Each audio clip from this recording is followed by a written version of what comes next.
तो वेलकम बच्चों, जैसा कि आप सभी को पता है कि किसी भी एग्ज़ाम को क्वालिफाई करने के लिए हमें दो चीज़ों की बहुत आवश्यकता होती है। दो चीज़, अगर ये दो चीज़ हमारे पास नहीं है तो एग्ज़ाम क्वालिफाई नहीं होगा। कौन कौन सी चीज़ें? तो पहला होता है स्टडी मटेरियल। अब स्टडी मटेरियल में क्या क्या आ सकता है? हमारे नोट्स आ जाते हैं, उसके बाद हमारी इंपॉर्टेंट बुक्स आ जाती है, साथ में हमारे 10 साल के पेपर आ जाते हैं। ठीक है, ये तीन चीज़ हमारी इंपॉर्टेंट हो जाती है स्टडी मटेरियल के आधार पर। और हमारा फिर सेकंड चीज क्या है? हमारी टाइम मैनेजमेंट, कितना घंटा किस सब्जेक्ट को पढ़े।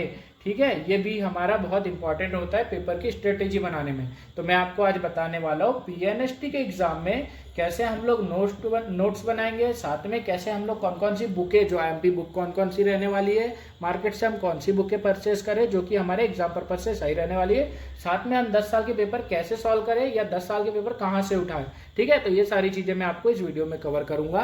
तो अभी तक जिसने चैनल को सब्सक्राइब नहीं किया तो जल्दी से चैनल को सब्सक्राइब करिए। मैं स्पेशल ऐसे कंटेंट आपके लिए लाता रहता हूँ। साथ में इसके नेक्स्ट वीडियो में हम लोग बात करने वाले कि फिजिक्स में किस टॉपिक से कितने नंबर का कौन सा क्वेश्चन आएगा, तो वो वीडियो भी जरूर देखिएगा। चलिए वीडियो से करते हैं, मैं आपको बताता हूँ कि कौन कौन सी बुकें आपके लिए इंपॉर्टेंट रहने वाली। तो इसके लिए आपके पास दो ऑप्शन रहते हैं। कौन कौन से? पहला मैं बताता हूँ आपको। पहला ऑप्शन है आपका एमपी बोर्ड की बुक। ठीक है, आप एमपी बोर्ड की कोई भी बुक उठा सकते हैं। कौन सी क्लास की? 11th क्लास और अपनी 12th क्लास। ठीक है, ये दोनों में से किसी भी क्लास की आप बुक उठा सकते हैं। किसकी?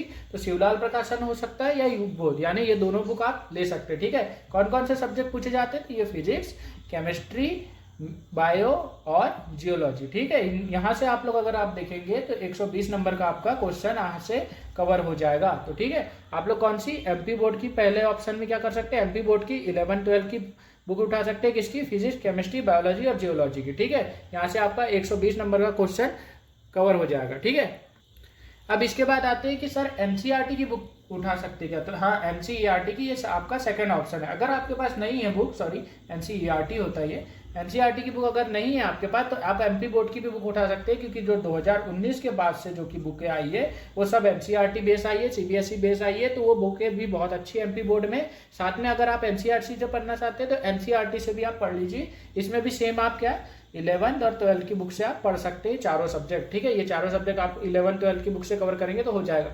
अब बोलेंगे सर कुछ बेसिक्स हमें नहीं बनते, तो सबसे बेसिक क्लियर करने का सबसे आसान तरीका है बच्चों, आप 9th क्लास और 12th क्लास की बुक उठा के देख लीजिए। जब आप 9th और 11th की बुक पढ़ेंगे तो वहाँ पे बहुत सारी चीज़ें, जैसे अभिक्रियाएं हो गया, आवर्त सारणी हो गया, परमाणु की संरचना हो गया, परमाणु का बनना हो गया और खोज हो गया, ये सारी चीज़ें बहुत आसानी से और बहुत सिंगल लाइनर बच्चों की लैंग्वेज में दी हुई है, तो आपको बहुत अच्छे से याद हो जाएगी। तो आप ये चीज़ यहाँ से उठा लीजिए। ठीक है, तो क्या समझ आया? बुक में कौन कौन से हो गए? बुक में हो गया एमपी बोर्ड और साथ में हमारा एनसीईआरटी की बुक। अब सर बोलेंगे टेस्ट के लिए क्या लगा? तो सर अगर आपके पास अच्छी कैपेबिलिटी है तो आप एनसीईआरटी की फिंगर टिप्स भी ले सकते हैं। ठीक है, फिंगर टिप्स की भी बुक आती है उसमें, लेकिन आपको पर बुक लगभग 850-900 रुपए की पड़ेगी बच्चा, तो बहुत वो खर्चा बहुत ज़्यादा हो जाएगा। उससे बढ़िया आप एमपी बोर्ड की बुक आप एक बार पढ़ लीजिए, तो वो आपको बहुत अच्छे से याद हो जाएगी और बनने भी लगेगी। ठीक है, अब बात कर लेते हैं 10 साल के पेपर की। 10 साल के पेपर हम लोग कैसे देखें? तो 10 साल के पेपर देखो, मार्केट से आप देखना चाहे तो मार्केट में बहुत सारी बुक है जो कि 10 साल के पेपर दे सकती है। ठीक है,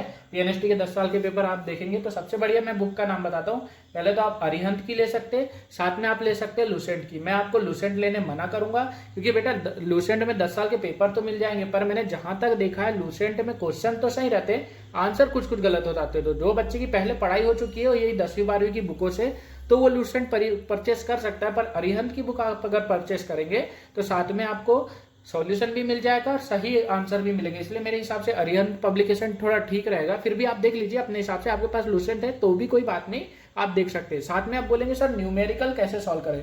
तो सबसे आसान तरीका है न्यूमेरिकल। फिजिक्स और केमिस्ट्री में बहुत पूछा जाता है और न्यूमेरिकल का ही वेट होता है। ठीक है, मैं नेक्स्ट वीडियो आपको बता दूंगा फिजिक्स और केमिस्ट्री में कैसे कैसे न्यूमेरिकल आएंगे और कौन कौन टॉपिक से आपको क्वेश्चन कैसे पूछे जाएंगे। ठीक है, तो ये मैं बता रहा हूँ न्यूमेरिकल। अब न्यूमेरिकल क्या हो गया? अपन ने 10 साल के पेपर ले लिए। ठीक है, क्या ले लिए? 10 साल के पेपर। अब 10 साल के पेपर में आप न्यूमेरिकल को टिक कर लीजिए, जितने न्यूमेरिकल है, थ्योरी क्वेश्चन छोड़ दीजिए और सारे न्यूमेरिकल बनाने की कोशिश करिए और कोशिश करिए सीधे टफ बनाने के। ठीक है, टफ बनाने की न्यूमेरिकल को कोशिश करिए। जो टफ न्यूमेरिकल अगर आपसे बन जाते हैं तो आपसे इजी भी बहुत अच्छे से बन जाएंगे, ठीक है। इसलिए आप टफ बनाने की कोशिश करिए। टफ न्यूमेरिकल जो आपको लग रहे हैं, पहले अप्रोच समझिए क्वेश्चन को, क्वेश्चन का लेवल समझिए और उसके बाद क्वेश्चन सॉल्व करना चालू कीजिए। तो 10 साल के पेपर लेना जरूरी है, नहीं जरूरी है? तो मेरे अकॉर्डिंग अगर आपको प्रैक्टिस चाहिए तो भैया 10 साल के क्वेश्चन लेना जरूरी है, क्योंकि यहाँ पे आपको बने बनाए क्वेश्चन मिल जाते हैं, कैसे सॉल्व होगा क्वेश्चन के आइडिया हो जाते हैं। साथ में कौन सी बुक ले, तो अरिहंत और लूसेंट बहुत अच्छी बुकें हैं, ये दोनों आप ले सकते हैं। यहाँ पे आपको पीएनएसटी का पूरा सॉल्व मिल जाएगा पेपर, और सॉल्व पेपर ही लेना, ना कि पेपर लेना। पेपर तो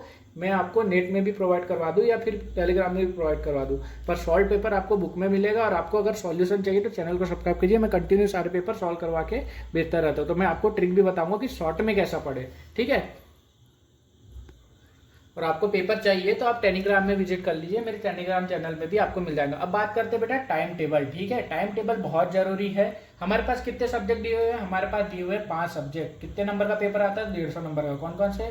फिजिक्स, केमिस्ट्री, बायो, ठीक है, और जियोलॉजी और एक इंग्लिश। ये हमारे 5 सब्जेक्ट होते हैं। हर सब्जेक्ट को अगर आप कोचिंग से पढ़ रही बेटा, तो कोचिंग से पढ़ रहे तो सेल्फ स्टडी को हर सब्जेक्ट को कम से कम 1 घंटा दीजिए। 1 घंटा हर सब्जेक्ट को दीजिए। जो आपने कोचिंग से पढ़ के आया है, सबसे पहले अपने नोट्स पढ़िए, नोट्स को रिवाइज कीजिए। कई बार ऐसा होता है बच्चियां कोचिंग जाती है, कोचिंग में कुछ चीज़ें समझ नहीं आती, वापस वो घर में आके पढ़ना नहीं चाहती घर जाके वापस कोचिंग जाके हम लोग पढ़ लेंगे। तो देखो, आप घर में थोड़ा सा कोशिश करिए। कोचिंग में आप भीड़ में पढ़ते हैं तो आपका माइंड थोड़ा डाइवर्ट हो सकता है, पर यहाँ आप एकांत में अकेले में पढ़ रही हैं तो आपको बहुत अच्छे से पढ़ाई हो जाएगी। आप पहले अपना कोशिश करिए खुद से समझने की। अगर आपको एक चीज़ समझ आती तो ऐसी आदत हो जाएगी और आपको पेपर तक सारी चीज़ें बहुत अच्छे से समझ आ जाएगी, ठीक है। इसके बाद बात करें सेल्फ स्टडी की। सेल्फ स्टडी में भी अपने तो सब्जेक्ट वही रहने वाले हैं। अब हर सब्जेक्ट को कितना टाइम दे बेटा, तो हर सब्जेक्ट को बेटा आप देखो कहीं से तो पढ़ रही होंगी, चाहे वो बुक से पढ़ रही हो, चाहे यूट्यूब से पढ़ रहे हो।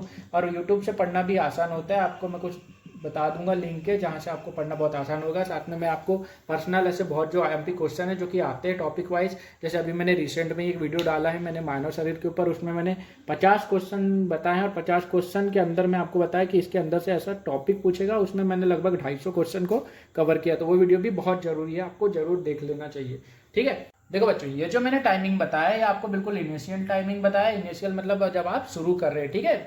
जब आप थोड़ा सा पढ़ने लगेंगे तो आप इसको 7 से 8 घंटा और 8 से 9 घंटा हो जाएगा।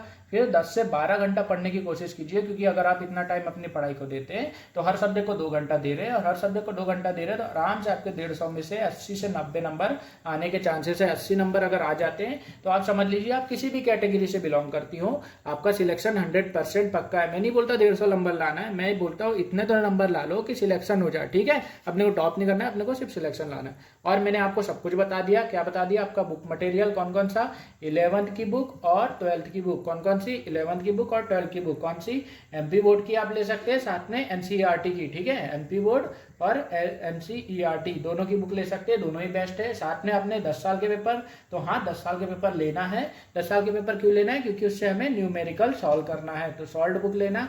इसके बाद हमें टाइमिंग क्या हो गई, टाइमिंग हर सब्जेक्ट को 1 से 1.5 से 2 घंटा देना है, ठीक है। तो यहाँ से सब चीजें आपको समझ आ गई होगी।